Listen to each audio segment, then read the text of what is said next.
No, no. Okay. Oh, you didn't. Okay. Okay. No. I hear you now. I hear you. I was just wondering had you clicked off with brother Ach Amath said Shabbat Shalom, man. Shabbat Shalom. Shabbat Shalom. Yeah, we was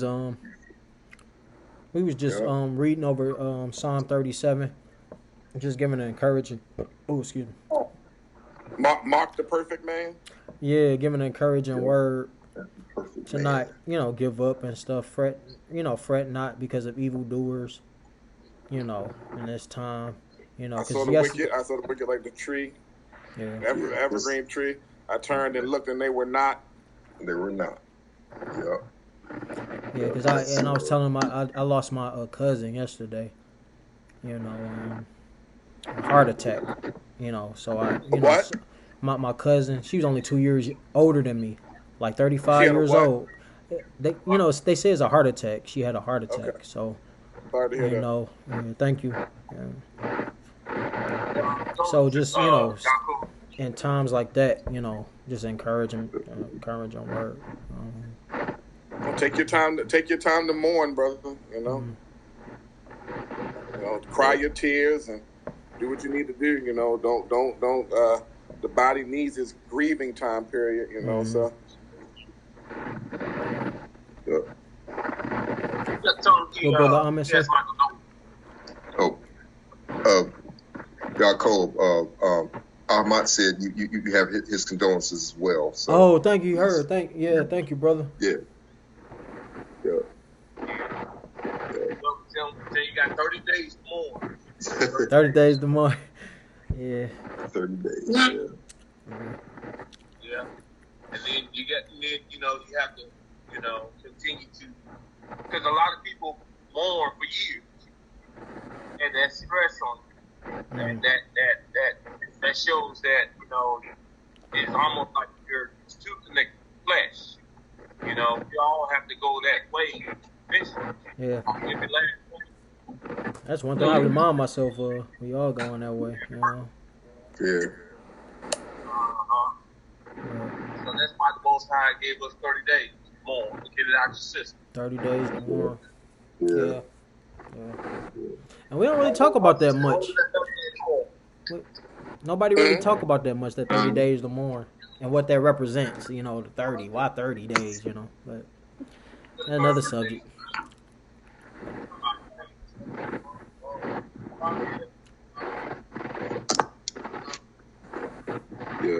Yeah, that was another brother on here. Wait a minute, where'd y'all go? I can't even see y'all now. Oh, yeah, we still here. That was Barsha. Brother Barsha said, gave you his condolences too. Oh, so. Tell him I said thank you. Yeah. You might. That's James, Detroit.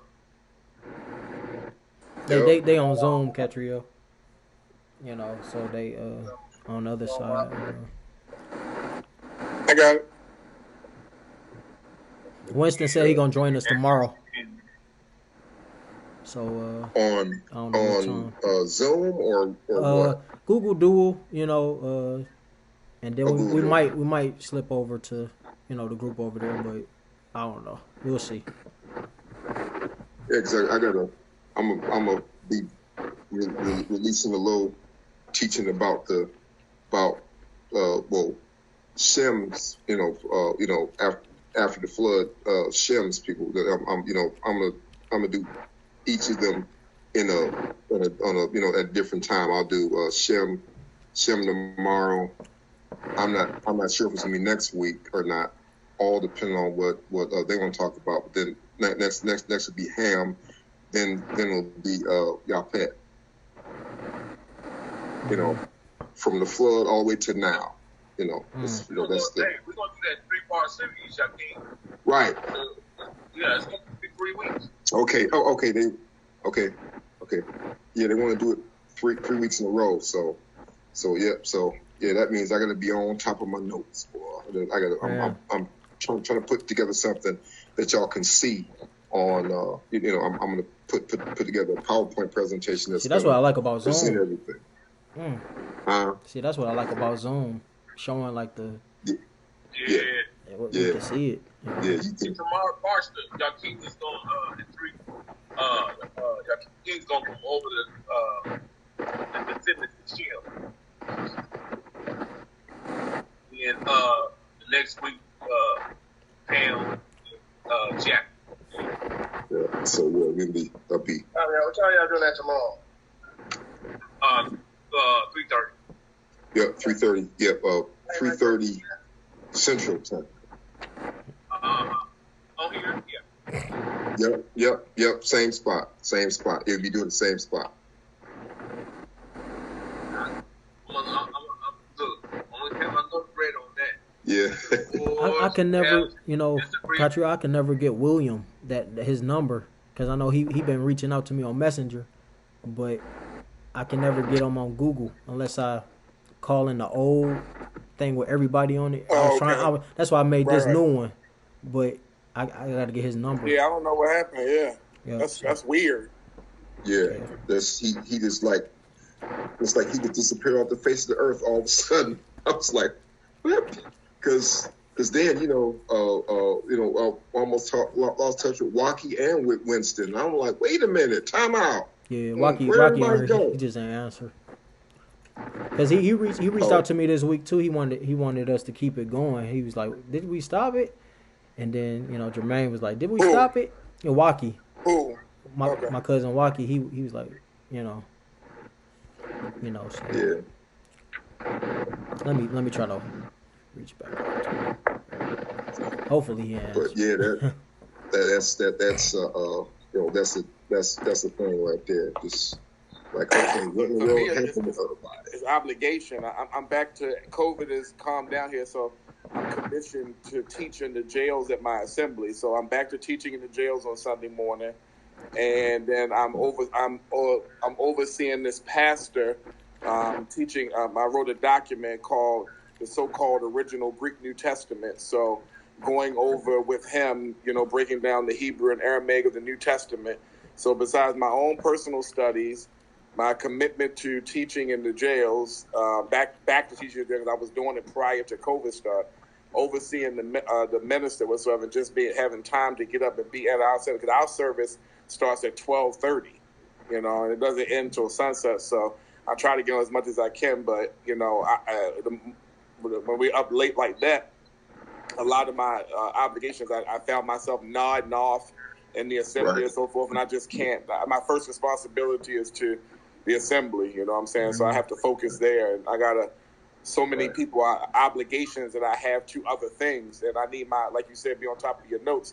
I got to have my mind for that, so I try my best to give as much time as I can, but when you spread every which way, it's hard to you got to make that mission. What to do. You got to make that mission. You got to make the mission important. First priority. I got a lot of people seek me out and look to me for a lot of different things, which I thank Yahweh for. But the older I get, I'll be 42 on Saturday, and I'm feeling every bit of it. And that's this Saturday, right? He's still a baby.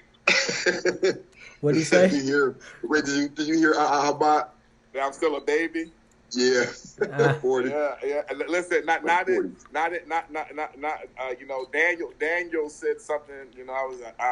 I thought about last week. I was laying in my bed when he talked to the king. He said, "How the visions of my head that they trouble me." So many. Right. I haven't, since Yahweh called me at 17 years old to be an evangelist, to be a mission, a Sheliat, to go out and commission.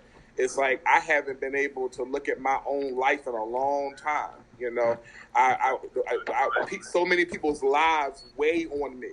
I'm counseling people all the time. I'm talking to people. So while I'm a young man, my mind is so old because of, my mind is old, first of all, because I worship the Ancient of Days. So he downloads his nature in your head, and that already makes you 1 trillion years old. And then people and their problems make you even older. So it's a lot.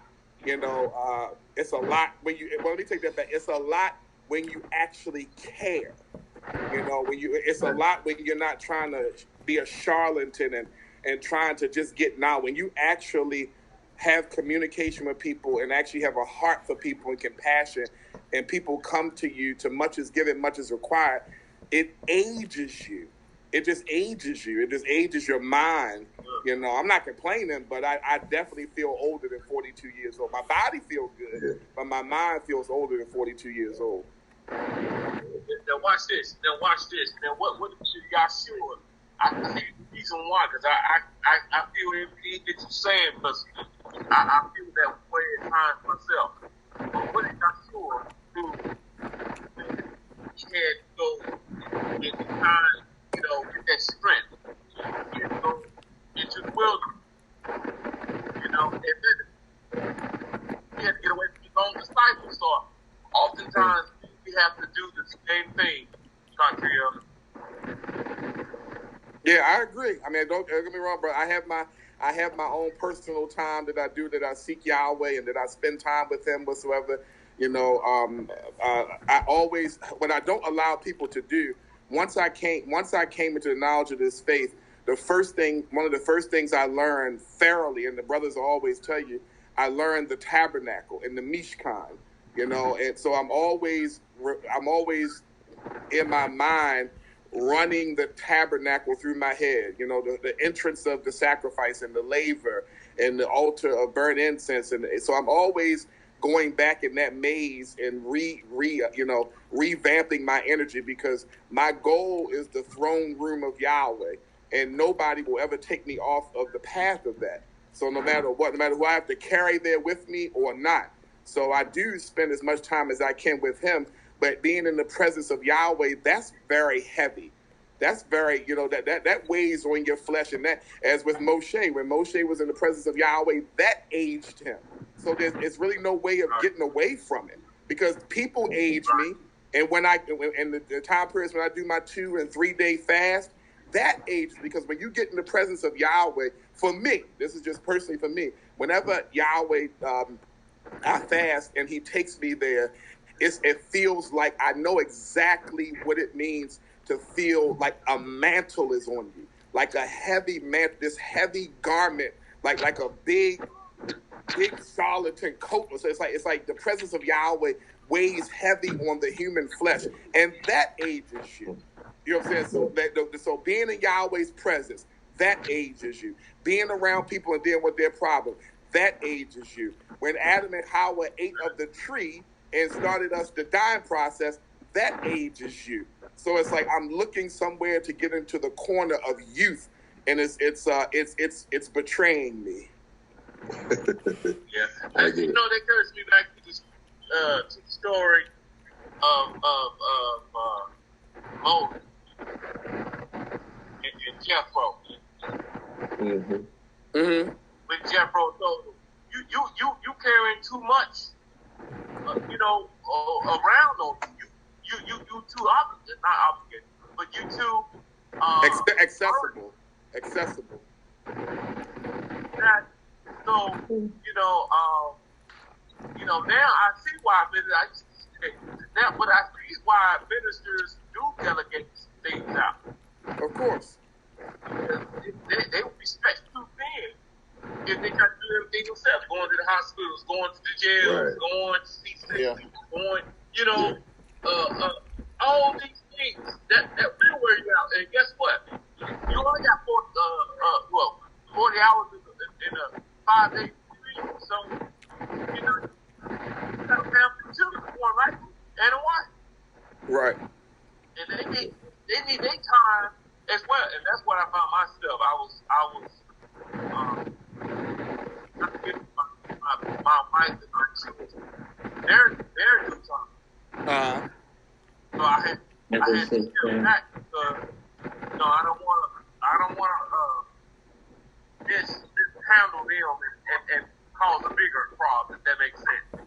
Oh yeah, for sure. Well, anybody that know me, brother, leadership is very important to me, and I don't do anything that's not delegated by the elders of our assembly. Everything I do, from the jails to I teach a class called Peeling Paul's Epistles Apart. I teach that every Tuesday night at our assembly. So going through Paul's writing, helping the new believers that came into our assembly understand Paul's writings. So Yahweh has placed a lot on me because he trusts me. Whatsoever, I think he's trying to kill me to get me there to him faster. I don't know what he's trying to do, but you know what I'm saying? So the issue is that, but he trusts a lot with me, and people seek me out a lot, and constantly allows me to try to stay humble in that. So I agree with you that you have to delegate your time. To much is given, much is required. I just am sharing with you, brothers, that you get tired. You get tired, and you get tired. That's why in my older age, while I'm extremely zealous for the law, I am nowhere near like I was in my 20s, where I fought and argued and debated everything. At this point in time, I don't even care what you believe about nothing. It's fine with me. Like, I'm gonna state my case about it, and then I'm done. Like, when I was younger, I felt like the reason I was ignorant. I was very young in the Holy Spirit. I felt like the reason you didn't understand is because I wasn't explaining it to you correctly. If you didn't understand the name of Yahweh, if you didn't understand this, I felt like I had so much of the truth. I felt like what I had was an objection and you had a disease. And if you wasn't healed, I must have not been putting it in your veins right. Is what I'm saying? So that was my mindset. And I felt like I needed to find another thing.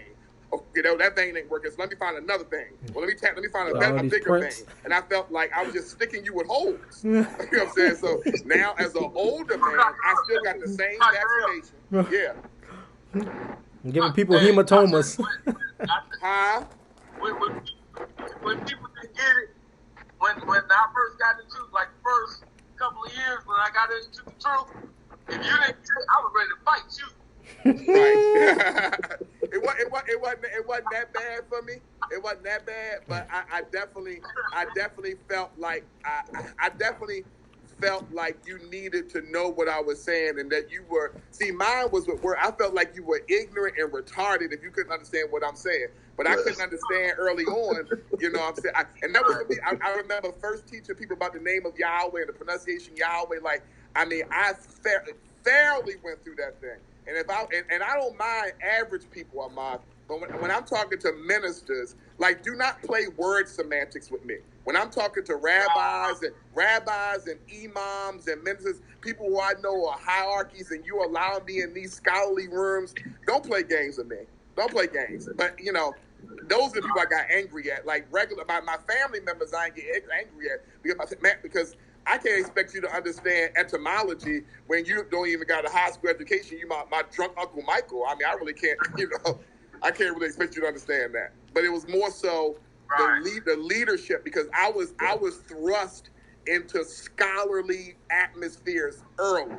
So it was like, people thought that I had some type of theology degree and all this other stuff. I just had the Holy Spirit, and a desire to know and a desire to study.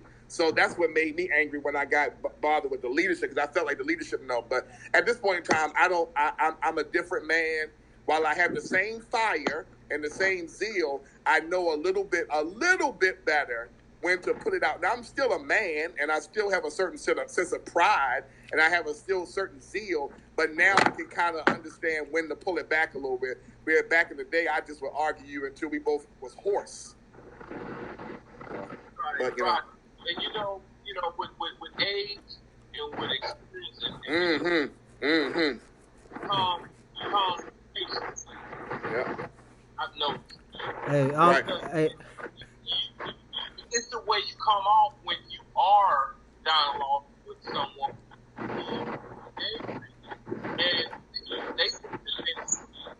the whole conversation turns left. Absolutely. I've been talking to people with calmness and they be angry, but I keep my calmness and the conversation goes so smooth. Even if we come to agreement to disagree, right? It's cordial. That's exactly what I'm saying. Oh man, look, I was just so mad. Like, why you can't understand that you're not supposed to right? Christmas, right? It's Absolutely. Right. Absolutely. I agree. I mean, I agree. That's where I'm at in my life with it. I don't really have I feel like, you know, if you want to know, I had to come to realize that Katriel did not die on a torture stake, and he did not give his life for the sins of the world. Yahshua HaMashiach is the Savior of the world, and they didn't even listen to him. So how much more will they not listen to me? So I understand now that Yahweh places me in front of everybody, not to save them, but to give them his information so they can be judged accordingly when they stand before him. I didn't understand that. I didn't understand that when I was younger. There are very few people. That's right. You're absolutely right. But, you know, somebody told me that was in the truth for years. They told me that it's going to take you a good 5 years. Just when I was a felon, it's going to take you a good 5 years to understand you can't make nobody or drag nobody over that salvation line. Right. Yeah, I agree. I mean, I agree. You got to get the information, and so that they can make their own free will choice. But on the day of judgment, they can't fit you know, told. And a part of that, brother, Amath, is my nature, because I graduated from school as a paralegal. So, you know, I was in law school. So it's like I'm a natural debater of law. That's what I went to college for. That's what I do for a living. You know what I'm saying? I mean, I work under lawyers. So it's like it takes a sense of humility to me, because I really understand how law works. So there's part of me that likes to debate it, because it sharpens me. It's like verbal sparring. But that was when I was younger. But now you know, it's like I feel like I'm playing, and I feel like if you don't understand, I gave you what I needed to give you. I got what I need to get from you. You know, I'm not saying that. Let me be clear. I'm not saying that you're just gonna be able to argue me down, and I'm not gonna be no punk about it. But what I will do now is try to listen to the Holy Spirit when it tells me to pull back, because that's my nature. My nature is like when I feel like another man is bucking up against me, my nature says to fight back, because that's the nature of a man. We defend. But I have to realize humility says, no, this is not the time to do that, because at the end of the day, I know this is not going to sound good, right? I know this ain't going to sound good. Y'all pray for me about this, right? Please pray for me about this. But I really don't care whether you enter into Yahweh's kingdom or not. And like I said, pray for me. And the reason I say that is because all your tears will be wiped away, all your pain will be wiped away. I won't know whether you made it into Yahweh's kingdom or not. I'm not going to be sitting in Yahweh's kingdom and be like, oh my goodness, I can't believe Brother Joaquin and James didn't make it in. Wait a minute. Because if that was the case, you gotta put me in there, brother. I wouldn't know. Put me in there, brother. So while I care for everybody, I only care about, you know, Yahshua made the statement. He said that Yahweh has placed those that belong to him in my hand, and that no one can tear them away here from his hand. So I do care about everybody that listens to what I'm saying. But outside of that, it's like that you belong to Yahweh. You know, Paul made the statement that we are to judge those that are on the inside. Yah Elohim judges those that are on the outside. So if you're not listening to what I'm saying, you're on the outside. I'm not saying I don't have any compassion, but what I'm not going to do, like you said, Amath, is try to bring you over that salvation line and work myself to death. Because as our elder always says, a man forced against his will is of the same opinion still. You know what I'm saying? So it's like I'm just not, because I understand it ain't about my knowledge, it ain't about my scholarship, it ain't about how much I can give you, how many scriptures, how much history. What it has to do with is, do you want to do what you want to do, or do you want to do what Yahweh requires you to do? That's what it all boils down to. And I understand human beings just are comfortable. So. And being in his presence, I don't look old. I still look young. I feel pretty, also pretty. you touched on something earlier, and I want to revisit that. The Holy Spirit is saying, I believe it's saying to you at the same time that we got to go hard in these last hours because there ain't much time left. So that's why we expand so much, going hard in the paint, like the youngsters say, because we don't have much time left. No, we don't. And we just finding out who we are, and with the, getting back to the law, statutes, and commandments. So we got to go hard, right? Because people are leading here, just like my family. I mean, we got people dying left and right, right? Simply because they're not following the law, statutes, and commandments. I know this, but they don't know this. They don't understand it. So that's why I think the Most High has put so much on us, because He knows we can carry the weight, even though it's going to be burdensome, stressful. We look. I tell people all the time, I can get rest when I die. Mm-hmm. Yep, I agree. See, but other than that, we got to wake up as many people as we can, as possible. Mm-hmm. That Ezekiel 3:18, it's very, very true. I didn't realize that for a long time till I read the scripture. Mm-hmm. That my brother's blood is on my hands if he dies in his sin. He died in sin, right? In his inequity, if I don't warn him. And it goes in line with Isaiah 58:1. Mm-hmm. We got to blow the trumpet and right. tell sins and transgressions of our people. We got to do that. Yeah. If we don't, we'll be held accountable. Accountable. Yep. I agree. So it's nothing about emotions, about feelings, about politically correct. I can give a darn about none of that. Right. You're gonna hear it anyway. Now, once I get off my chest and it goes into your earlobe, then it's on you. Yeah. It has to pass through your gates. Yep. That's why I'm the same way. I'm the same way, and and even though you can. There's really only so much you can do for people, and for the most part, not much of anybody's really listening. You can, like just like the saying goes, you can talk to until you blue in the face. Mm-hmm. But the thing is, just like you said, Katriel, if the people is only considering what he can do for them, then they're missing it. They have to be committed some way. Then too, I want to hit on the word that both you and Brother Amath were hitting on, but weren't saying. It's the word kabod. The weight. The weight that you're under. The heaviness. Yeah, exactly. I hear people calling it glory, but it's more heaviness. It's more the weight. It's the heaviness, yeah.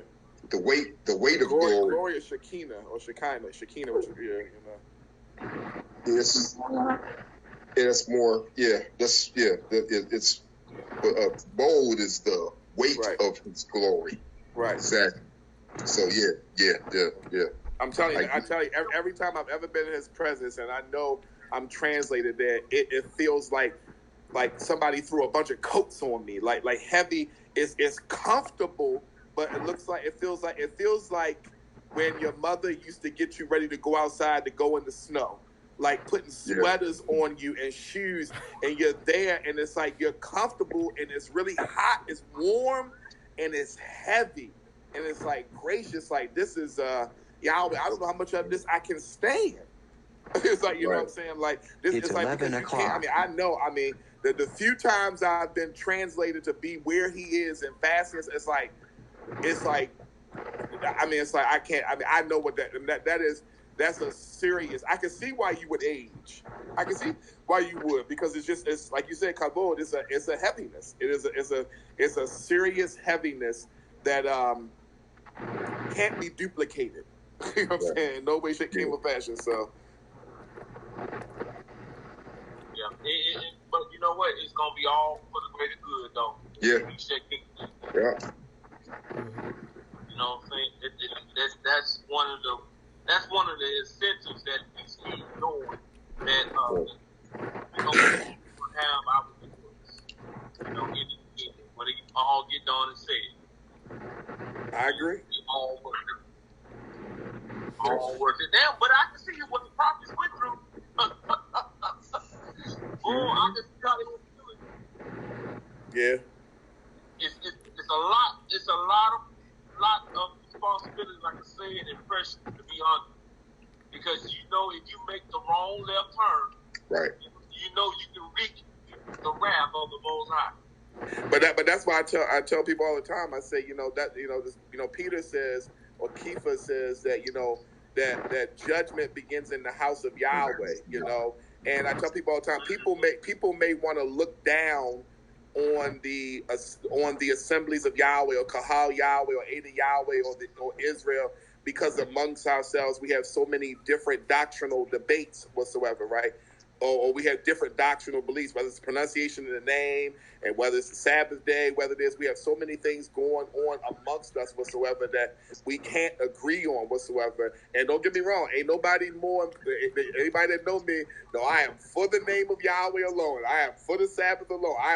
So I'm right there with it. But what I do understand is that people will look at us and say, well, they can't even agree amongst themselves. Well, that's what happens when you just start to wake up. You see what I'm saying? We are the valley of dry bones, and we are natural leaders, and we are awakening. So let's talk about what happens in the process of waking up. First of all, when you're waking up whatsoever, you have coal in your eyes. There's blockage, right?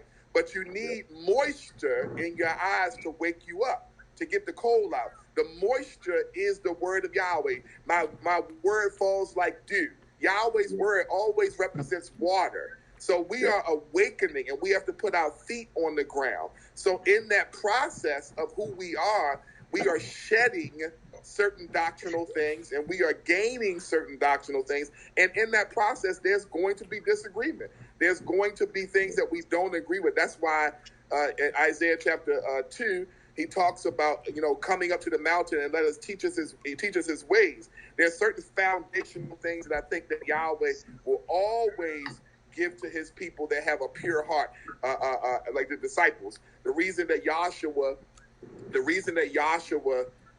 was able to explain the parables, because Psalm says, I think it's either Psalms or Proverbs, says that the parables are dark sayings, and those dark sayings were given to people that just needed knowledge, didn't want the truth.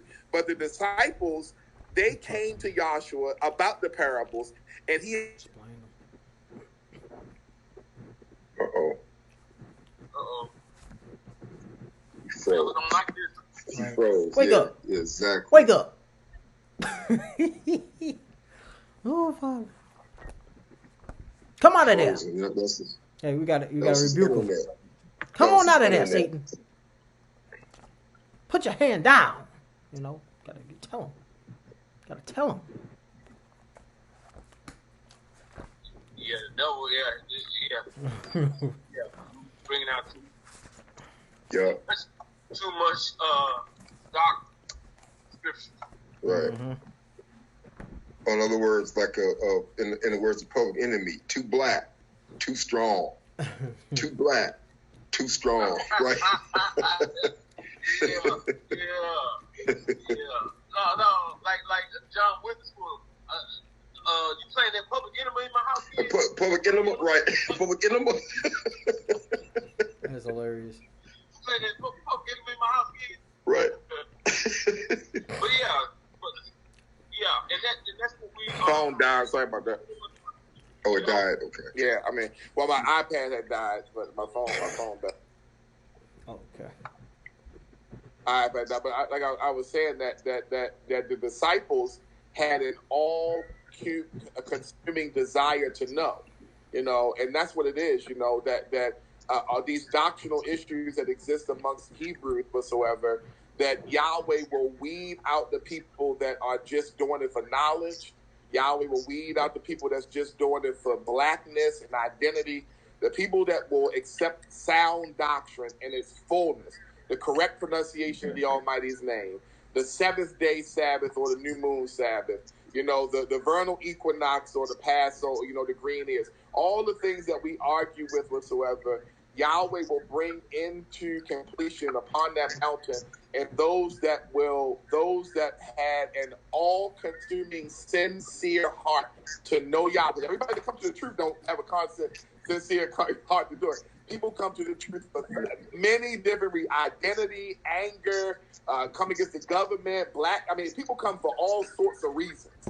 But those that have an all-consuming desire, sincere heart of love to know Yahweh and His truth, will beckon to His call and will admit when they're wrong before the throne room of Yahweh. So that's what people may look at us, but that's what happens when you are just waking up to, out of your sleep. Try reading something and your eyes ain't fully open yet. It takes time to wake up. Waking up is a process. Brushing your teeth, going to the bathroom, getting water in your face, getting something to eat. And that's before you sit down and can actually comprehend something. So you hear that, James? Mm-hmm. James, you hear that? Yeah. Wash your feet in the morning. Face. I said face. Oh, you got it right. Get it right. Get it right. You got to put your feet down on the ground and then wash your face. No, you should. Hey, maybe you should wash your feet in the morning. Maybe you should.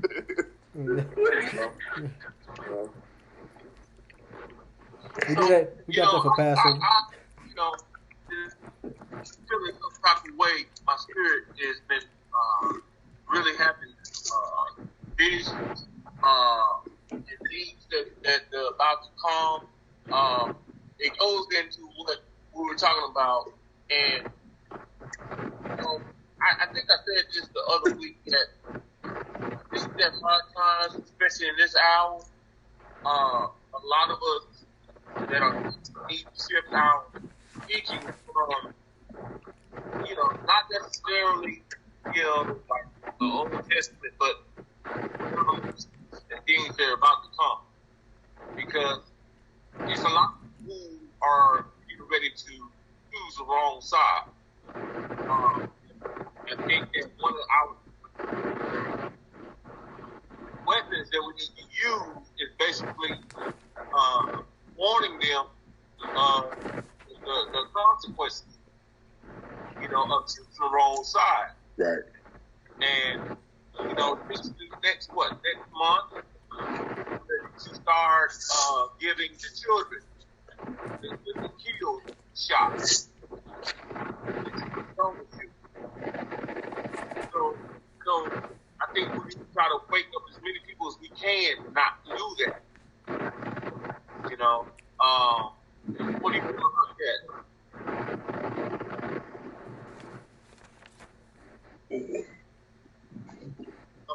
A lot of us are pushing hard at that. I think we all working to get that word out there. Hopefully, I don't know when that bug gonna hit.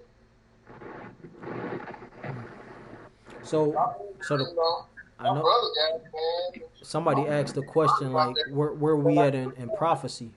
Like, where do you think we are in prophecy? What do you think where we are? As far as what's going on in Revelation, like where are we today, as far as what's about to come, I guess. But for me, my personal thing, I stay away from that type of stuff. I stay away from the prognosticated. When you where we at in prophecy, you would have to know when an end is going to come. You know what I'm saying? So, like, the only thing that I look for is the building of that temple.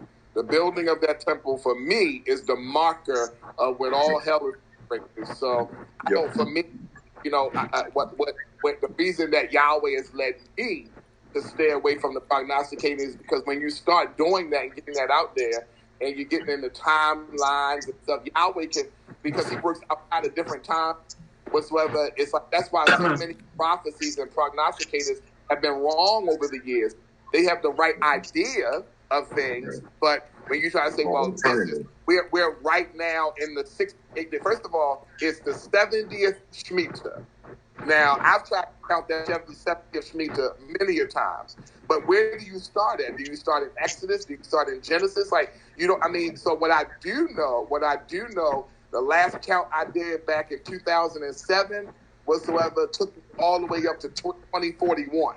So 20, you know, as far as counting the 70th Shemitahs, that's keeping the Shemitahs, looking at the Jubilees, and I'm like, okay, the 70th Shemitah. So, I mean, you can count a lot. So, in my personal opinion, for me, I stay away from, well, this is where we are. We close to this. The market I look for is the Shemitahs, because I keep the Shemitah every 7 years and let the rest. I don't buy any grain. I don't buy any certain vegetables. I grow. I do what I need to do, and then I watch for the building of the temple. Everything else that happens around, I mean, it's like you just got to worry about walking in your faith. Because, okay, so let's understand this. Let's say we could mark right now where we are in prophecy. What does that change?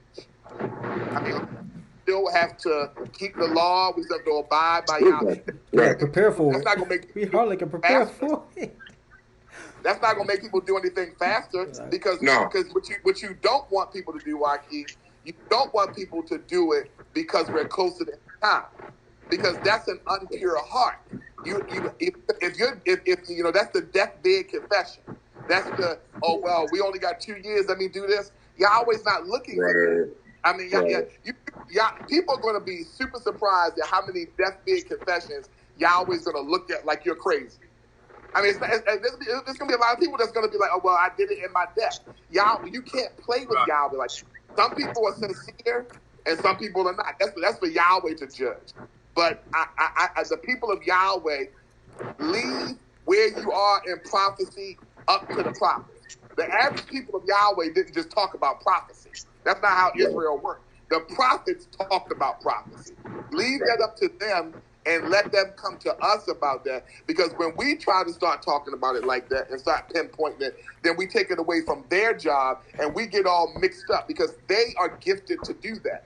They're gifted to do that, not us. So for me, because I'm not a prophet that I know of, I look for things biblically. You know, we are in the time period of homosexuality, the vaccination. I know where we are as far as the end goes, and the temple is the marker. And of course, I'm always counting the Shemitah. I'm always counting the Shemitahs. I know that for sure this world ain't gonna make it to the year 3000. I mean, barely. I'm pushing it 2050.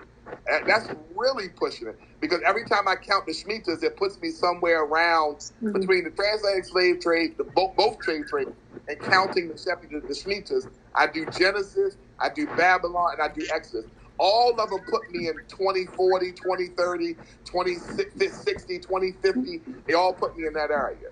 So, I mean, unless Yahweh chooses to tarry, and Joshua he tarries, you know, that's fine.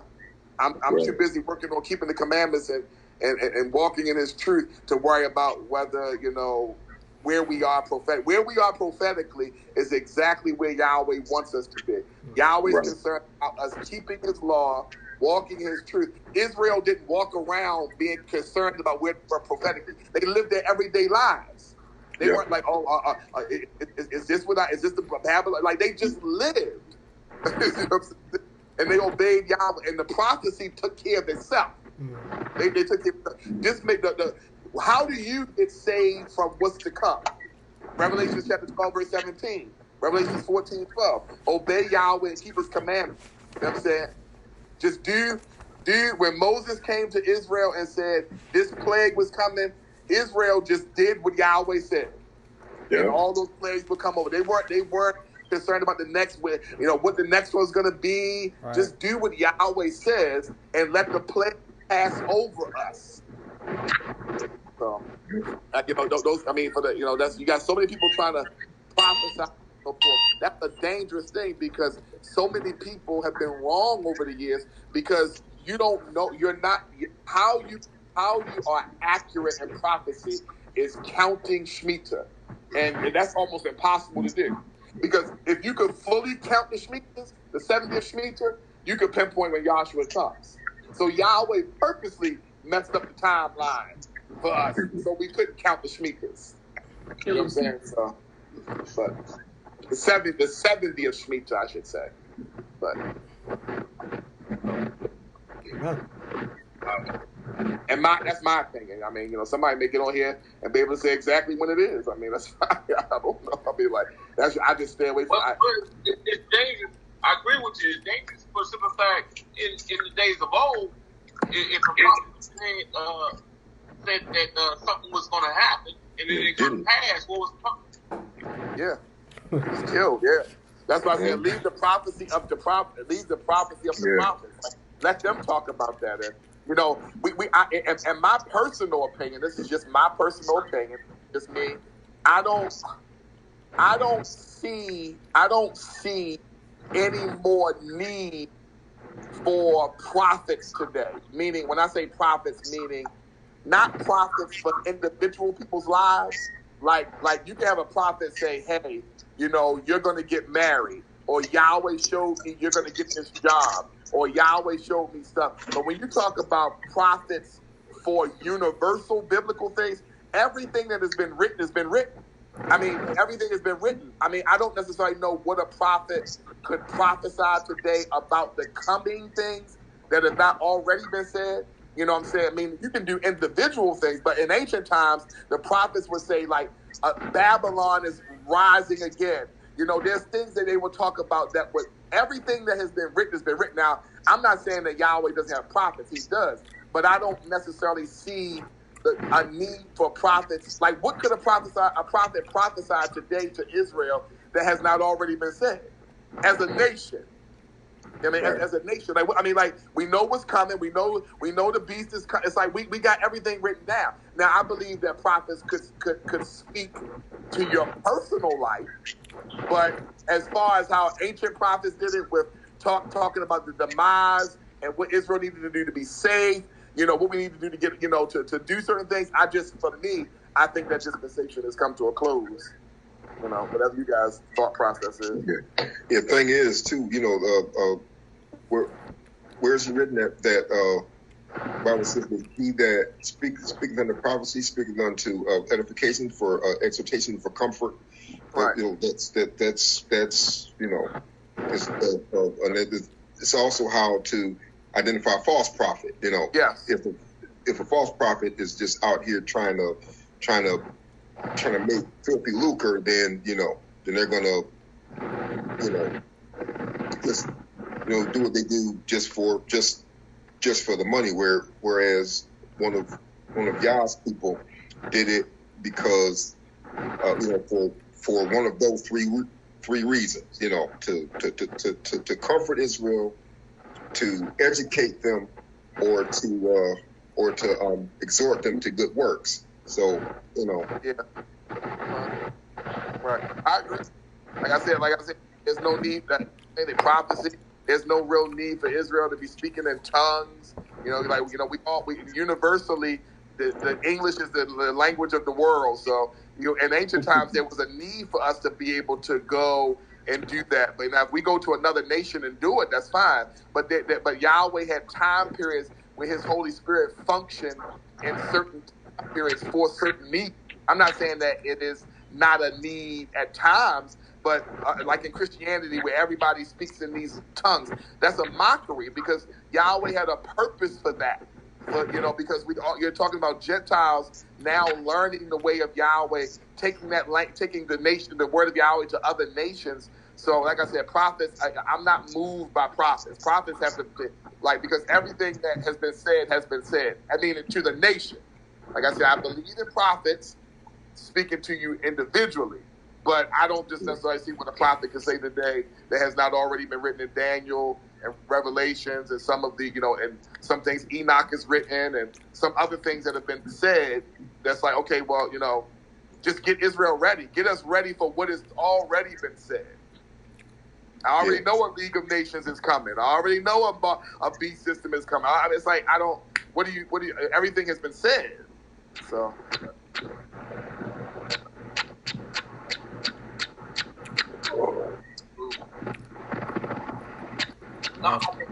But I think the original question, it wasn't actually a question, it was more of a statement that, more, in the Revelations teaching mode, because you got so many people still not awoken, and they need to be evangelized. I think more in the Revelations mode nowadays, because many people, they're not in church anymore. We know this, but they're just in the holding pattern. Right. In the assembly or even fellowship with anybody. Right. But they have some sense of the spirit because they know that the church is not it. And they feel the wickedness and see it all the time. So, I'm on the fence that we need to be more as people, ministry, evangelists, whatever they need. More so, revelation, what's about to come, so people can get woken up. Yeah. What do y'all think about that? Yeah. You want to say it? Yeah. Okay. He said, "What you think about?" I ain't really hear him. You want to say it? About evangelizing? I ain't really hear the question. Yeah, evangelizing more in Revelations. About what's about to hear, what's already in the in motion right now. Because I remember going back to church when I was a little child. I remember those pictures back then were more so of brimstone people. Oh yeah, fire and brimstone. Revelation. Holiness of hell. They didn't stay in the New Testament, it just Right. come from Mark and Paul and all this. They went to Revelations to warn people, to scare people, like to literally shake the hell out of them. So what do you feel about, I think that I'm on the fence that we need to be more, in a sense that we need to wake the hell out of people, as old. Not because we have become prosperity preachers, not us, but the church. Make you feel good, sugarcoat, preaching, instead of, look, this is what's going to happen to you if you continue down this road. Right. I agree. I agree with you. I agree with you to a certain extent, and I think it's situational. And I think you have to let Yahweh's Holy Spirit move you depending upon who you're talking to. Because Peter says that mockers will come. Mockers will come and say, has the master not delayed his coming? See, what the problem is that, going through the fire and brimstone thing, the world has the Shadim and the Anakim and Nephilim, these fallen beings have done a good job at giving the world this Messiah is going to come and bring a judgment, to the world whatsoever. And that message is sort of died out for people. And I agree it has to be said again. But my mindset has always been, I look at Acts chapter 15. And Acts chapter 15 has always been the marker for me whenever I witness to somebody. As he says, through loving kindness have I drawn thee. You don't, for me, and I think it's situational.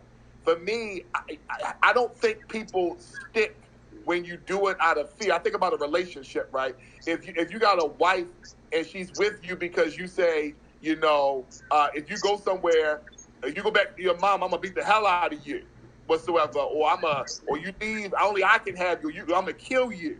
You know, she may stay out of fear, but she's only there out of fear. So eventually, if she stays out of fear, eventually when things go smooth and things are okay, what is it, Joaquin? Tony? Is it Ecclesiastics that says because an evil work against a sentence is not done immediately? Yeah, So right. does it well in the people. Yeah, So Ecclesiastes 8. if I start witnessing to a person about fire and brimstone, that will work if fire and brimstone comes that weekend. But the fire and brimstone message won't work if for a long period if Joshua tarries another 10 years. Because it's like the woman, you might get her to stay if you beat her for a minute, but over the time period you keep her there by beating her and scaring her, she's thinking about her plan out. Because she did not stay out of love and kindness. And when I read, and it's just me, when I read the Brit Kadashah, that wasn't necessarily the message of the Talmudim. They didn't necessarily preach the judgment of the end time. They preached the love of Yahweh and the love of Yahshua and how it was important to get the government of Yahweh back in order so the earth can get back giving its greenness and its newness. I mean, don't get me wrong, Peter does comment. Peter only brings up fire and brimstone when the mockers come. Because the mockers come and say, they mock and say, has not the master delayed his coming? And Peter said, no, wait a minute. No, that Yahweh is going to destroy this place with fervent heat. Just like Noah, he brings both things into play there. But after the mockers come, like prior to that, his language wasn't doomsday. His language was the transfiguration. His language was the law of God. His language was lively stones, the building of the temple of Yahweh, the Mishkan. So, like I said, I think it could work, and I think it could work in a short. It's like the British are coming. The British are coming. Now that only worked because the British were coming. You see what I'm saying? But if the British don't come, like the next moment, the people will be afraid for a moment, but they will die out some. So that's just my personal opinion. And then some people don't believe in the hell doctrine. It's just another scare tactic to some people. And so they just roll with that. Like, if they don't believe it, they ain't got to fear it. Yeah. Well, let me read this scripture. Then this is basically my opinion. It's in 2 Peter chapter 3. So this second epistle, beloved, I now write unto you, in both which I stir up your pure minds by way of remembrance, that you may be mindful of the words which were spoken before by the holy prophets, and of the commandment of us, the apostles, the Elohim and the Mashiach, knowing this first, there shall come in the last days scoffers, walking after their own lusts, and saying, where is the promise of his coming? For since the fathers fell asleep, all things continue as they were from the beginning of the creation.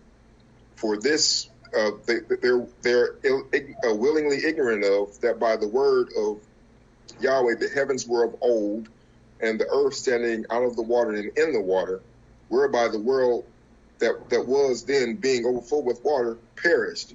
But the heavens and the earth, which are now by the same word, are kept in store, reserved unto fire against the day of judgment and perdition of ungodly men. In other words, basically what I'm saying is that no matter what we say, and no matter what they believe, some people are, some people are going to be just like the scripture says, willingly ignorant. In other words, stupid on purpose. They are just going to ignore the scripture. They're going to sit there and claim that the things that have been happening since the beginning are going to continue to happen to the end. So no matter what we preach or how we preach it, just like you were saying, Brother Katriel, that you know, it has to do with the heart. It has to do with where those people's hearts are, because you know, I mean, we're going to have a lot of those people, and you know, a lot of them, you know, related to us that are going to be like, man, get out of here! What you talking about? Or they be agnostic, not necessarily atheist, but agnostic. You know, and I mean hard. What they call them? Ascetic agnostics, Absolutely. where they don't. I mean, where they're only gonna believe it when there's proof. And so, really, I wouldn't know how to go about witnessing to someone like that. Not saying that I wouldn't, but at the same time, it's like, okay, you know, I would have to ask the Most High how to approach those people, and you know, and so whether the time is right. What's the you know. Not to interrupt you. I'm a part of a blog where they're atheist, agnostic, and Scientologists. I'm a part of a group chat that have all three of them in there. It's about 70 of them, and I've been talking to them since 2018. And the angles that I take are not even religious. I go through science and show them all the things that they believe in by faith. That go to, you know, things like dark matter. You know, wait. The Big Bang Theory. Right. So, things like dark matter. Of course, the Big Bang Theory. You know, what I'm saying, you know, things like, you know, I was talking to Mike. He's a scientist at MIT. A couple weeks back with him, we were talking about coagulant. You know what I'm saying? You know, coagulant. And I brought the coagulant because he's talking about, you know, the whole evolution, right?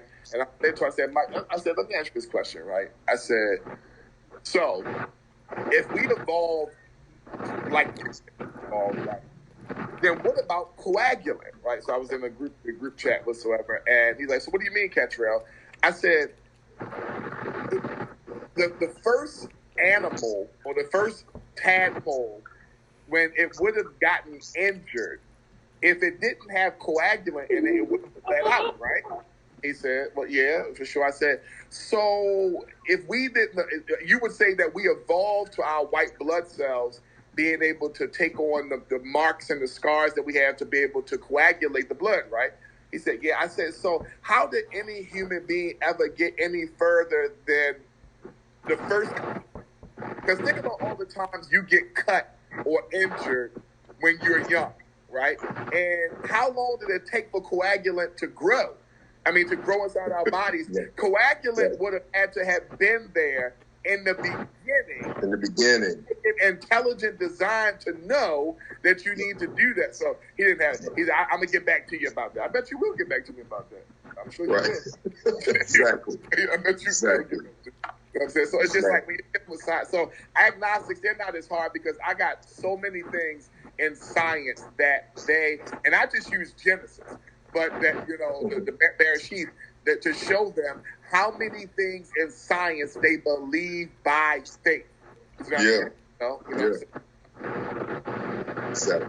The whole human being, man. I was telling one of the sisters who on that line is she's an atheist whatsoever, but she was a Christian, was an atheist. I said, sis, Yahweh's plan of salvation is all in the creation of human being. I said, you're going to school to be a gynecologist. You go to Syracuse. I said, I'll give you an example. I said, I'm going to show you something real quick, right? She said, well, there are many avenues of truth, right?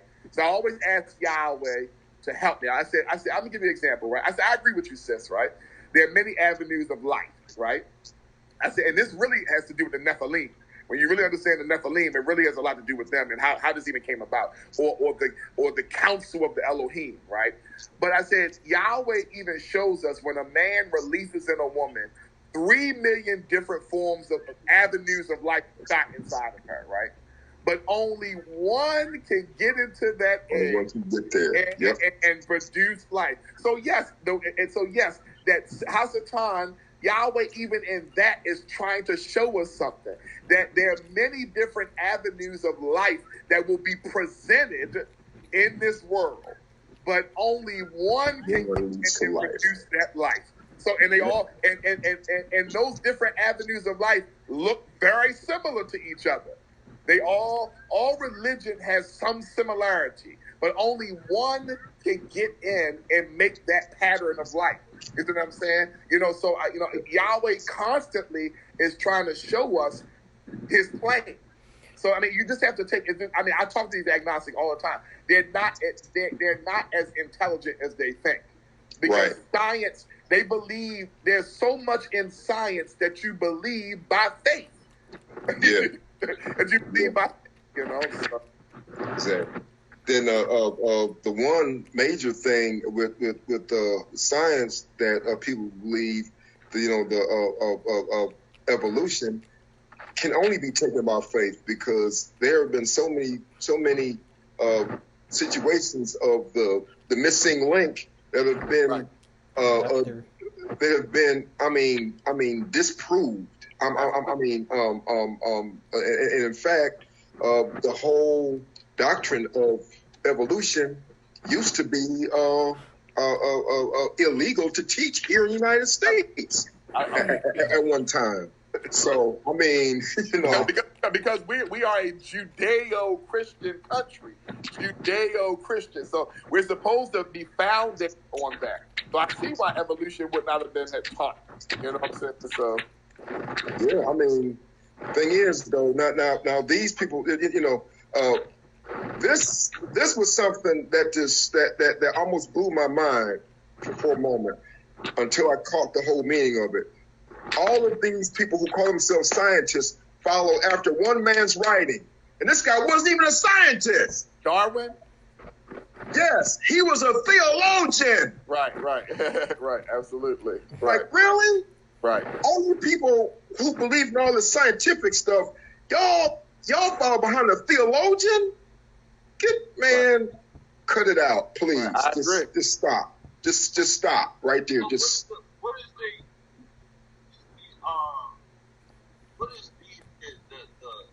the theme that the atheists and the scientists go by? The theme? Motto. What did he say? The theme, Couldn't hear you. Well, what is the theme, or what is the motto that scientists go by in their study? 20 million years ago. I mean, observation. Wait, I couldn't. Right. Is he asking, or is he going to say it? Is he asking? No, I'm asking. I'm asking. I know what I'm asking. Okay, I think it's like what is it, like 3 observation? Observation is one of them, right? Observation, and is that what you're talking about? Yeah. It's like 3 of them. I can't remember.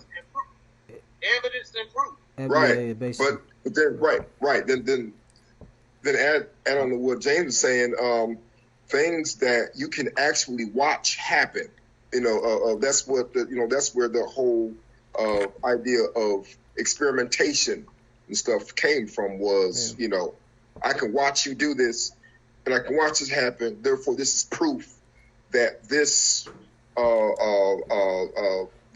theory, of mine is actually truth. Right. But I guess my main point is that even in science, you have to prove.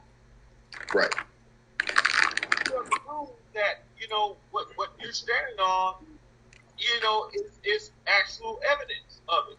Yeah. And there's no evidence that we evolved from any micro organism, or asteroid, exactly, or any tadpole, right, or any monkey. Right. There's no proof. Right. And like people say all the time, if if that was the case, we evolved. You know, in the Darwin's theory, we evolved from monkeys. Then why we still have monkeys? Exactly. Right. Which has always been my argument against the scientists who I've come up against. It's like, okay, if we're supposed to be like Star Trek, thinking new life, that's all part of the theme of Star Trek. We're supposed to be going around the universe seeking new life forms and and all of this carrying on. How come that's not happening? Right. If that was what evolution was based on. Evolution is based on a straight up lie out of hell. And so, and thing is, guess what? This word is being evangelized just like we're doing. Right. I think one of the major problems is carbon dating, and I mean, I don't believe Garbage. Yeah. Yeah, I mean that's one of the. Because I don't believe at all that the I can't tell you how old Laeritz is, the Earth, is, but man is only 6,000 years old. So now the Earth being 6 billion years old and so forth, I don't even really care. But I could see, when Yahweh made Gan Eden, He made everything full grown. So when you go into Gan Eden, if you were to go into Gan Eden on the first day, everything started from a full-grown stage, not a baby stage. Adam was a 30-year-old man in a tree. So if you were to carbon date a tree on day one, that tree might have been 800 years old carbon date. So man's timeline is already off because you're saying, the earth. So when they find stuff, they say, this must have been 6 billion years old. No, Yahweh made everything full-grown. He didn't start the earth off in this infancy stage. He made everything full grown. So that's when science go off. Science goes off just because of that, man. I tell people all the time, the reason Yahweh stays invisible, the reason Yahweh stays, because scientists always ask me, or atheists, why is he invisible? Why don't he show himself? Because Yahweh's presence and free will cannot live in the same place. They cannot live in the same place because Yahweh wants mankind to have free will. When you give your child rules and laws and commandments, it is their job to take the rules and laws and commandments of your house into the world and to act on those laws. You can't be there, but your laws are placed inside of them. Imagine how your child would be if you walked with them every way they went in life. And they would never do anything wrong because they would never have the free will to do it because they would see you every minute of the day. So Yahweh's invisibility has nothing to do with his lack of existence. His invisibility is so you can have free will. Because if he is to sit where he's supposed to sit, like a dad would, like any father. A father has a child. A father allows that child to live in that house. It provides for that child. It gives that child laws, statutes, and commandments. It tells that child to live in this house. You have to live by these rules. And when the child leaves the house and goes into the world, it is expected of that child to live by the rules of the Father, which they cannot see now because they are now in the world. So Yahweh follows the same thing. He gave mankind rules, statutes, and commandments to live by, and he makes himself scarce to watch us live by those things. Now, when you're out in the world and you say, hey, man, take these drugs. Now, in that moment, smoke these cigarettes, man. The first thing you hear in your mind is your father or your mother. You know what I'm saying? But you can either choose to want to be cool and do it, or you'll listen by the rules that's playing, the Torah rules that's playing in your head. So Yahweh's presence in mankind's existence so heavily would cancel free will. It would just cancel free will out because if he was there like we want him to be, then we would never choose to do the right thing because of free will. Just that simple. So, yeah. Well, one thing I want to add to that too, though, is that the fact that another reason why he's not here is because he's separate from everything here. Aloof. You know, he's outside of time. See, he's the like the Bible says. I believe it's in the book of James says that with him is no variableness nor shadow of turning. Well, and also calling him the Father of lights. So if he's the Father of lights, then that means light must be his child. mm-hmm. That means that concept comes separate from him, and he's on the outside of it. You know, he doesn't. He doesn't have to be inside of it to be around, because he's separate. It's like actually the first character of the Hebrew alphabet is Aleph. Guess what? The word aloof comes from that letter. Aloof means to be away from. It means to be separated from. So, and that character actually represents Yahweh and his not just oneness, but his separate, his being on the outside and away from everything that exists. But I think that's why I was so, and I agree with you, that's why we have to make the distinction between Yahweh and Elohim. See, that was the need for Elohim, because now Elohim can talk with man in the cool of the day. See, that's why there's a need for a lesser Yahweh, a little Yahweh that can be touched with our infirmities, that can deal with us, Yahshua. So that as it says over in Isaiah, when it says, the everlasting Father, whatsoever. Right.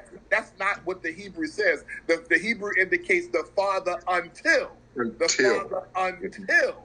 Not the Father ever, but the Father until. Yahshua is the Father until the Father comes and represents him. Because he is the Elohim. He's the only Yahweh we've ever known.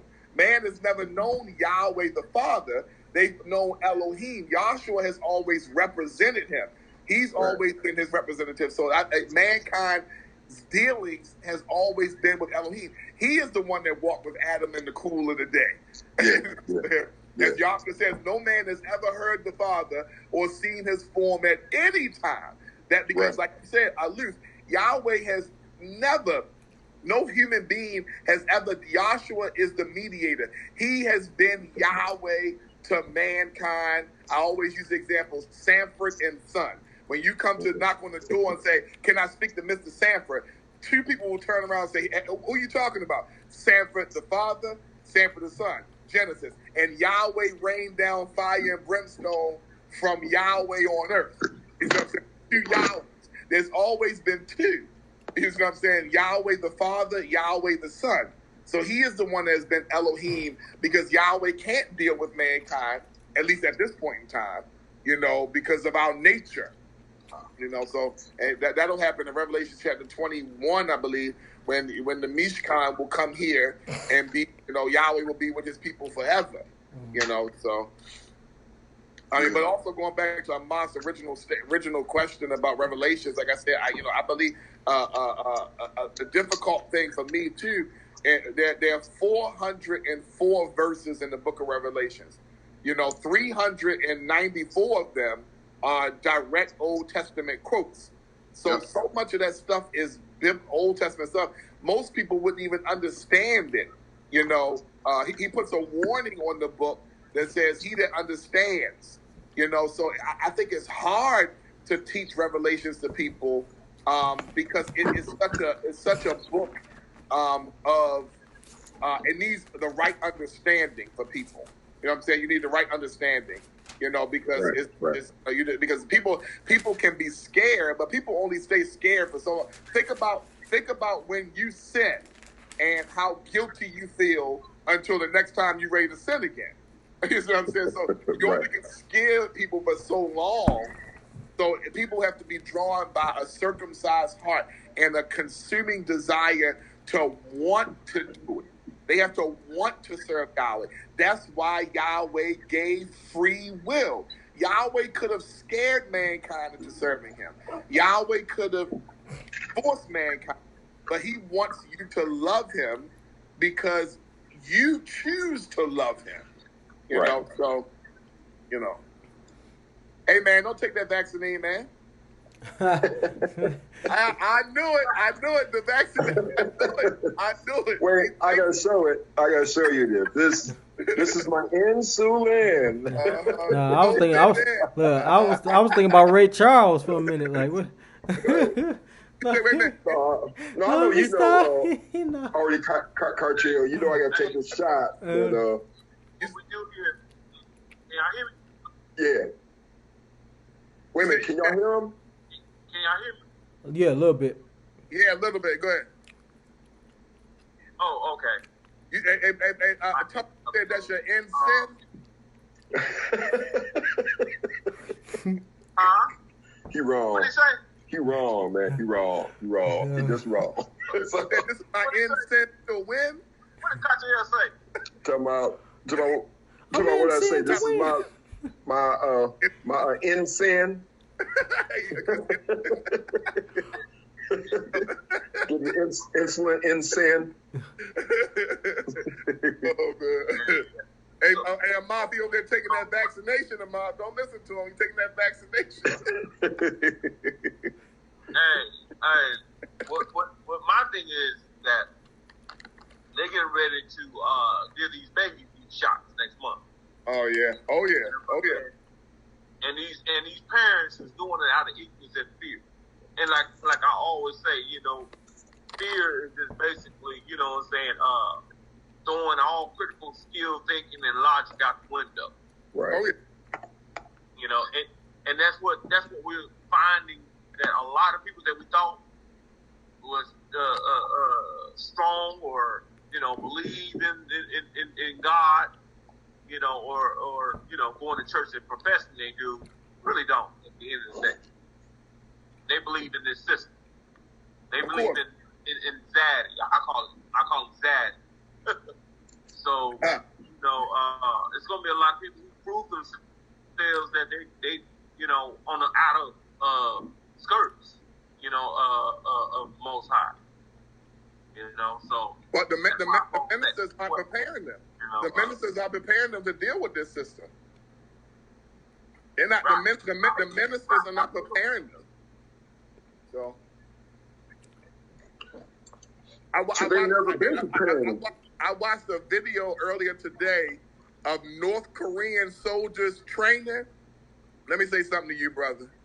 If North Korea ever come over here, they were hitting each other on the head with sledgehammers, hitting each other with swords and not bleeding.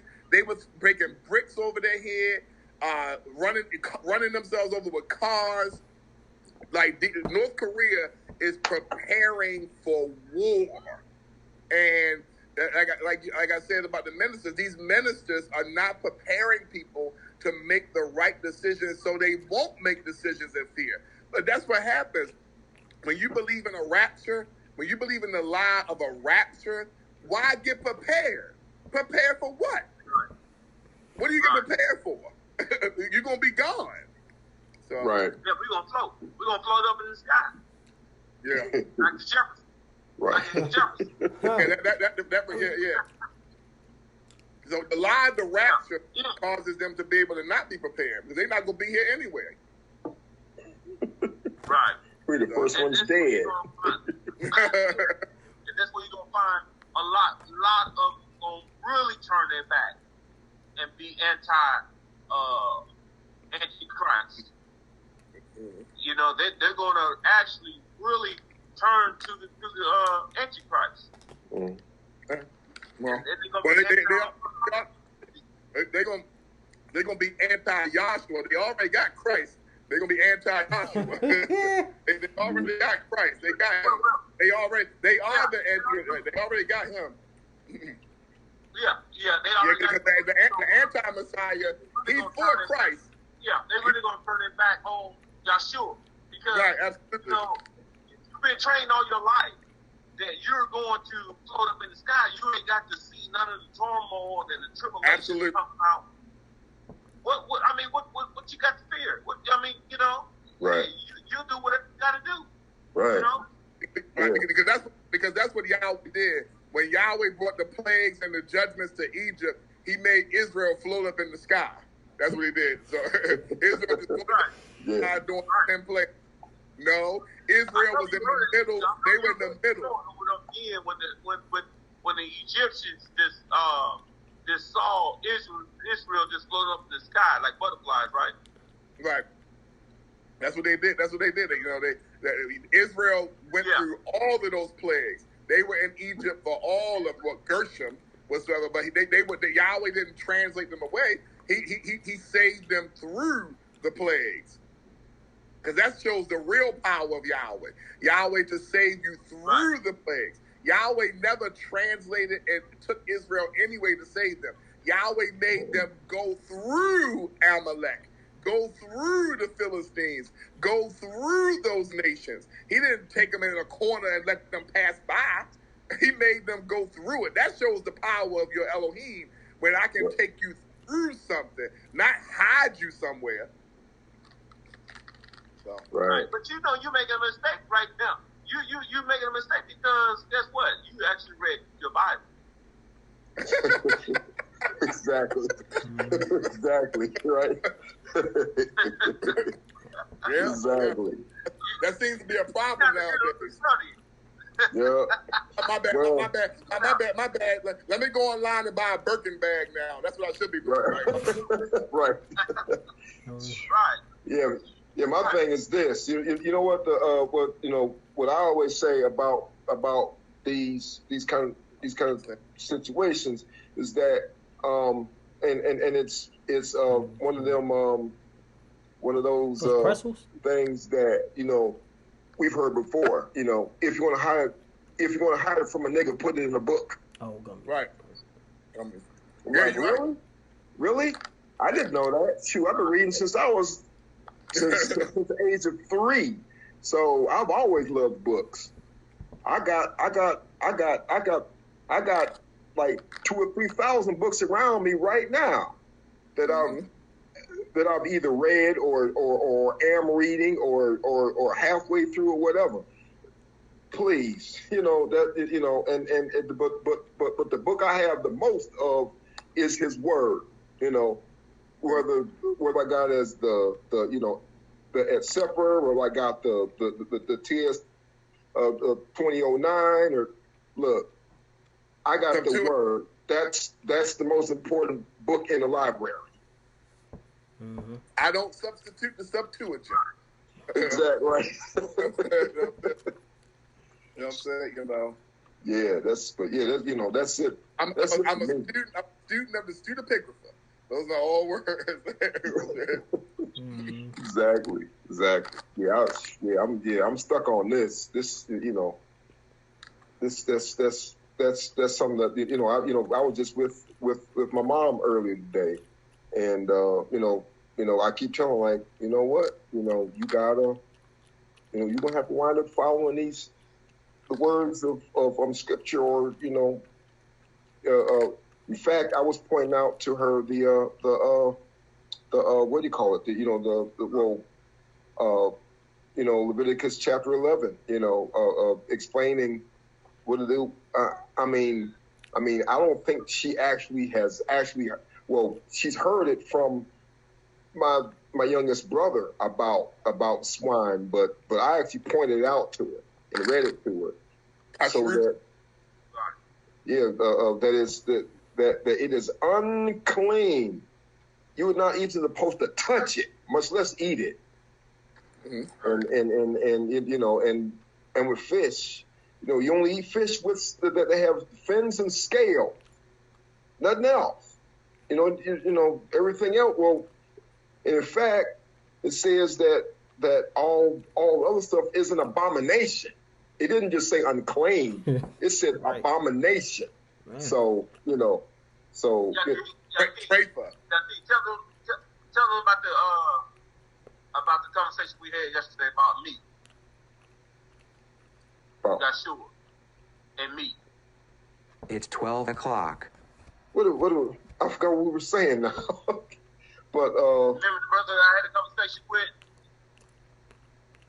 and he was saying that Yahshua, he never ate meat, or the meat thing. Yeah, it's like people, that was good. Israel could have never came out of Egypt if they didn't eat meat. Right. They could have never came out of Egypt if they didn't eat meat. On the Passover That lamb. they had to eat that sacrificial lamb whole, unsalted. This wasn't no imitation lamb. They didn't eat a whole cauliflower. Israel could not come out of sin without flesh. Yahshua didn't say, "This is my cauliflower who came to take away the sins of the world." He said, "This is my flesh." So it's like that whole vegetarian argument. I mean, you can eat whatever you want to eat as long as you can be a vegetarian. That was what Mark chapter 7 was about. Romans 14:13 is about, though he who is weak in the flesh eats herbs. You're weak in the body. And he who is strong in the body eats all things. Of course, all things meaning meat, kosher meat, and vegetarians. Because that was a real argument back then. The separatists thought that they were being holier if they ate the Adamic diet. That's what they thought. They thought that the Adamic diet, being a vegetarian diet, made them holier. And that they actually begin to teach that as a doctrine, that you had to eat the Adamic diet, which was the diet in the Garden of Eden, to be acceptable to Yahweh. And that is a lie. Because if that's the case, then Israel could have never come out of Egypt. Ever. Right. So. Exactly. Perfect. Exactly. That's it. Yeah. No salt, no nothing. And don't save none to the morning. Right. Right. So I always ask those brothers, what would you have done if we were still under the sacrificial law? What would you do? How would you do? Because Yahshua definitely ate meat, because Yahshua told his disciples to go make ready the Passover. Tell them that the Master said, and to be in the inn. And when he told them to go make ready the Passover, he was talking about the Exodus Passover. So they didn't even have the new emblems until they first ate the Exodus Passover.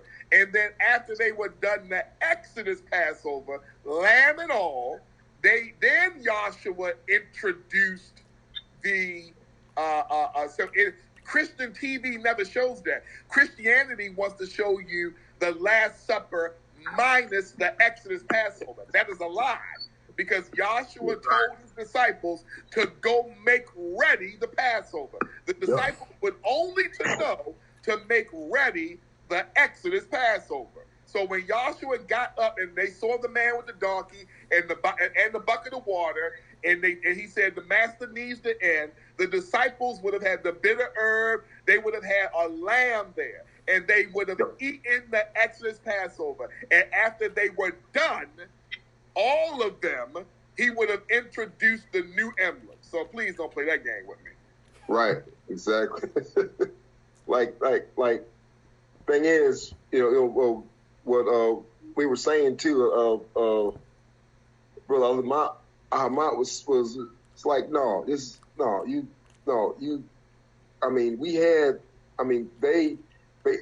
anyone who sits there and denies that eating meat is good, because you're killing animals. Please. If that's the case, then you shouldn't eat herbs either because you pull them out of the ground, killing them. Kill them too, absolutely. So I mean, so what? What do you say? First of all, Yahweh is not against killing. That's the first thing. He's not against exactly. Every single time you shoot your semen in a woman, 3 million of them die. So Yahweh is not against. Yahweh is not. He is against murder. Murder. The murder. Do not murder. So killing and murder are two totally different things. Because things die on. Think after Adam did what he did, the earth was to turn up thorns and thistles. Yeah, a dying process. But you know when they come out in the commandments, thou shalt not. Can you hear me? Wait, we can hear you. We can't see you.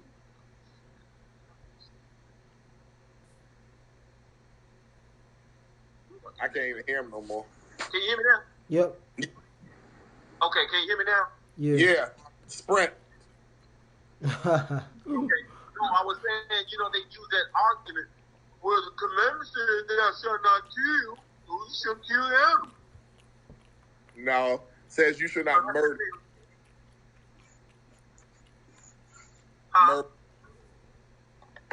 Says you shall not murder. First of all, you know how ridiculous that is? Do you know how many nations Yahweh told Israel to go in and kill the Amalekites and kill? I mean, that is such a weak, dumb argument. It's like, okay, so Yahweh told Abraham to kill Isaac. You should not kill. Do you believe in the sacrificial system? Do you believe in the sacrificial system? Israel killed all the day long. They would kill. That's all they did was kill animals for sacrifice. So, I mean, first of all, I'm not even entertaining that dumb argument because then you got to explain the sacrificial system. You got to explain Yahweh telling us to kill in battle. You know what I'm saying? So you got to explain when Yahweh says to stone and kill anybody that breaks his law. You know what I'm saying? Hey, that's such a weak argument, man. It is. It really is. And I don't see how people fall for it. Yahweh created us. Now you don't have to eat meat, but you should not say eating meat is. You should not create it as a doctrine. And Romans chapter 13 makes that very clear. You are weak in the faith when you eat only herbs.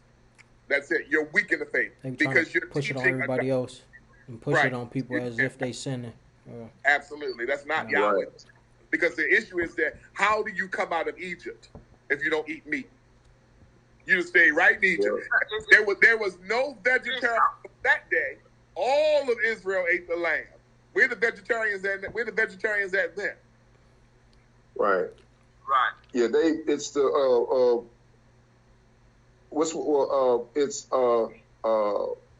the word the Hebrew word teretzach, which means murder, and that's during Exodus 20:13. Right. It says two words there, lo teretzach. In other words, do not murder. Yep. Lo tigno. You know what I'm saying? Lo tignot. Lo tigno. Lo bereka et sheker. Et sheker. Yep. Exactly. Lo tirzak. What's the last one? Lo tak mode. Right. So. Yeah. What they're doing is bullying people with their dogma. And Shaul talked about that. Remember, he talked about how even it was an argument back then. Yep. Romans 13, yeah. Yep, Romans 13, yeah. He said, don't let no man judge you of the festivals and new moons and he said, that's correct. He said the kingdom of Yahweh is not about eating or drinking. Mm-hmm. You know what I'm saying? But people use that to try to. He's not talking about eating and drinking what you want. The two topics that are being dealt with there is fasting and vegetarianism. When he says up earlier that one man, see, Christianity will go to Romans chapter 13 and say, one man esteems one day of another. Don't let no man tell you what day to worship. Like, you know what I'm saying? But that is not the conversation. Right. The conversation there is fasting. Because Israel, anybody that understands Zitzim Laban, Israel as a nation to this very day fast on Tuesdays. And they would try to, when you go over to Matthew chapter 12, they came to Joshua and says, why do your disciples not fast? And he said, my disciples will fast when I'm dead, when I'm gone. That's when they'll fast. Because they were trying to impose upon the disciples that they needed to fast on a certain day that all Israel fasted. And Joshua says that's not true. So when he says one man shall esteem a day above another, you can't take that out of context to a day of worship. The conversation there in Romans 13 is food. Mm-hmm. The fasting day. He's trying to cover the day in which Israel fast, and also diet, is also being a vegetarian. And he covers both areas there very clearly, that you don't impose upon a person. If a person don't want to eat meat, then they don't have to eat meat, except for Passover. Because every vegetarian in Israel, those men in Romans chapter 13 that was imposing vegetarianism, I bet they ate the lamb on Passover. I bet they ate it on Passover. I bet they got once a year, every Israelite vegetarian had to eat some meat. No matter what. Because you had to eat the Exodus Passover. How do you get past eating the Exodus Passover? And you had to eat the whole lamb. So what do? You can be a vegetarian 364 days a year. But on that day, you're going to do something. So now where's all your killing and all that stuff? So. Right. But, yeah. Of course, it's so many. Go ahead. Go ahead.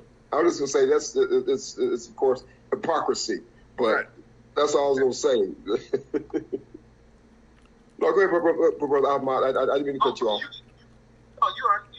But you can shoot so many holes. Of course.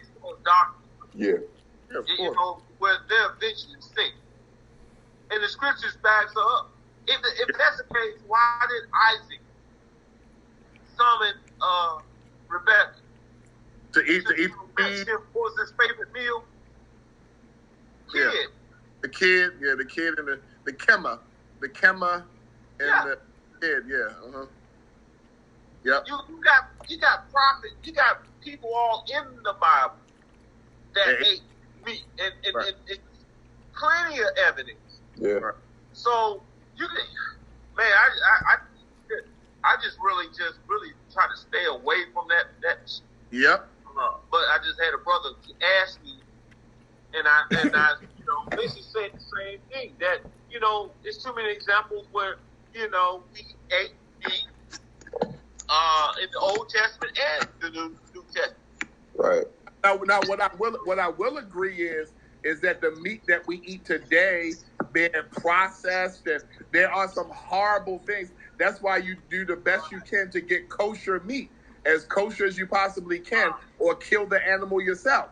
I will agree that we might want to stay. Like, I only eat kosher. If it doesn't have the kosher hexture, and if you can't get kosher, if you can get halal. If you can't get halal, if you're going to do some type of organic, organic kosherring or killing and salting it yourself, I will agree that a lot of vegetarians' arguments is because they have not exhausted kosher. They not exhausted halal and that process that stuff goes through. So they just say, well, all the processed meat and all that other stuff is, not good for us. And I agree.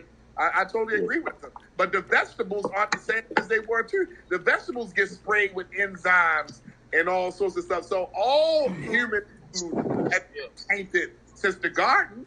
All human food has been tainted. And there is no pure, perfect, organic anything. There's no pure, perfect. Everything is thorns and thistles. Thorns and thistles. Everything is thorns and thistles. The earth is not the meat. The fruit's not the same. Everything is dying. When Adam began to die, everything began to die and began to lose its nutritional value for mankind some 6,000 years ago. So there is no pure any food. Nothing. Nothing is exactly the way Yahweh intended for it to give nutrition to the human body. Because guess what, right? If Yahweh's food stayed as nutritious as it should have been for the beginning, brothers, guess what wouldn't happen to us? We wouldn't die.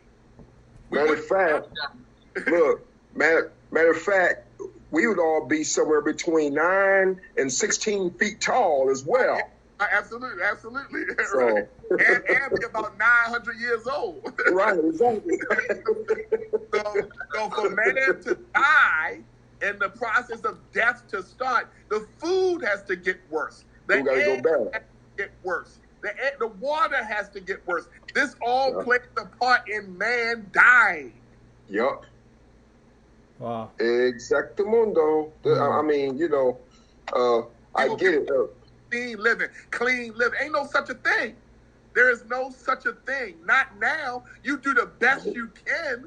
You do the best you can with kosher and organic. But man, there's nothing that's clean living is Torah law. That's clean living. You know what I'm saying? That's what's going to keep you alive. And eat this. People going through all hell and high water, looking at it, I got to have this or after thorns and thistles. Nothing can extend your life but the law of Yahweh and the Lamb of Yahweh. And I say these are my 3 L's. Revelations 14:12 and Revelations 12:17. Lamb, law, life. You know what I'm saying?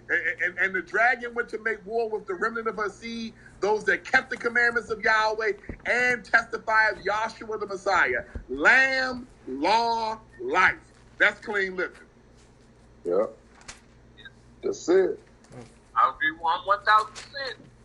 And that's what we have to really preach that message, that gospel, because people don't understand. Because one thing, they're so full of contaminated food that their spirit is tainted. Absolutely. Yeah. The food. If you eat garbage, what do they say? Yeah. Garbage in, garbage out. Right. Like you garbage. Right. So first you got to purify the food in your body, that is your temple. And then when you detoxify, then you'll start, seeing things with a better view.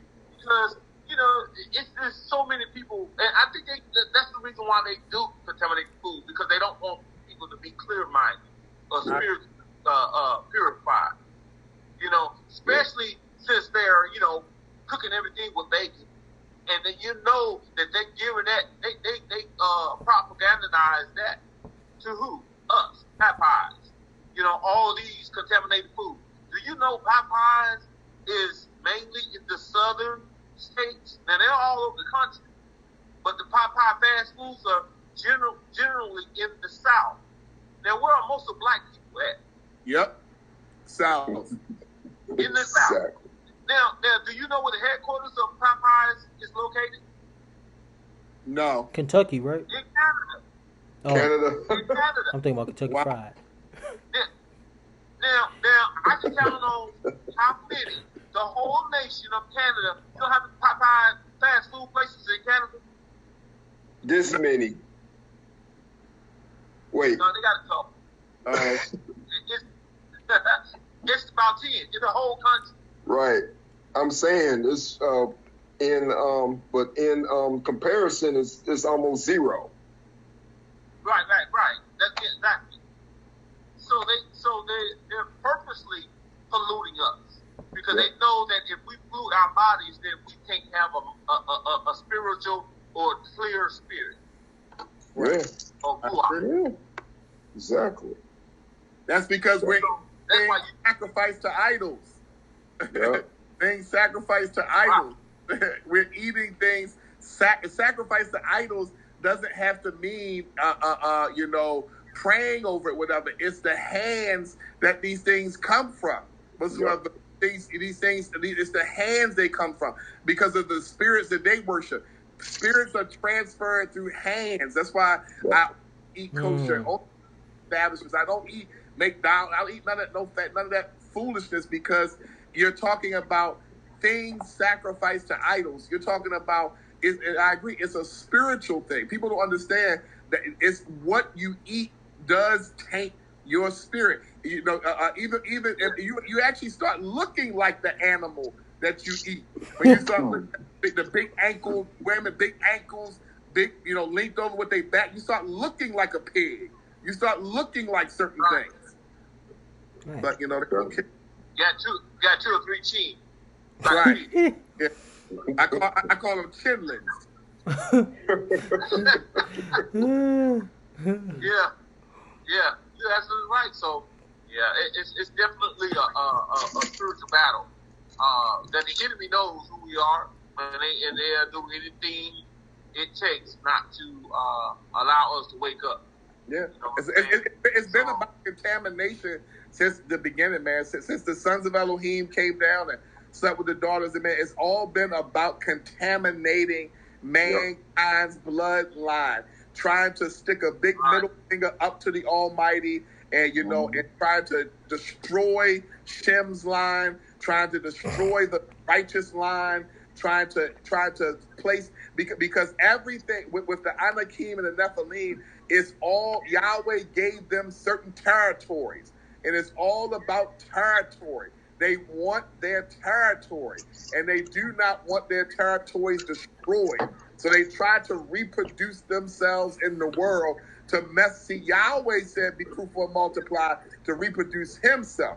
But they wanted to be fruitful and multiply to reproduce themselves. And that was all to destroy Shem's line, because Shem was the one to restart and make things right after Cain did what he did. So they go about trying to do what they're doing, however they went about doing it, whether it was intercourse or whether, I don't know how they went about it, whatever they did to cause these women to bear the Anakim and the Nathal, it's all about contaminating. Then they come down and they teach the watchers, they teach men how to war, and they teach men how to build, and they teach men all of these things. And mankind learns things like a child way before he's supposed to. And he's full of knowledge and wisdom that he don't know what to do with. And these watchers and these Nathal and the Shadim just watch what they planted in mankind. They let mankind corrupt Yahweh's creation by the things that they taught them. And it's been going on since the beginning since then. And they still are reproducing their message, because they know, and that's why it was so important for Mikael, so important for the Lamb of Yahweh to come and to restore. I tell people all the time, when Yahshua is talking, a lot of times he's talking to mankind, but he's also talking to those watchers and those fallen. When he says the kingdom of Yahweh, suffer violence. You see what I'm saying? It's, he's talking to those watchers. He's letting them know the Lamb is here to set things right. I am going to destroy your territories. I am going to make things right. I am going to put the seed of Yahweh back in order and undo what you did in Bereshit chapter 6. You tried to, once Yahweh punished you to death, you thought to recreate yourself in the land so you could extend yourself. I'm going to destroy all of that. And it's going to start with Kahal Yahweh, the assembly of Yahweh, that I will restart this plan again. That's why he is the second Adam, because he's going to restart that plan. Because once they fell, they figured, well, we got to reproduce ourselves or we'll die off. So they sleep with the daughters of men, and they've been contaminating man ever since, teaching them all sorts of buffoonery. Hey, do you know, I just saw the news yesterday. Do you know they just had the first pig intestine or kidney transplant to a human being? I did hear about that. I sure did. Yep. I sure did. Yeah. Wow. Look, these people will stay on this planet 10 to 15 minutes, and they do anything it takes to stay here. Yeah, I agree. Yep. I totally agree. So they still doing exactly what the father was taught. Yep. He's still doing it to this day. That's true.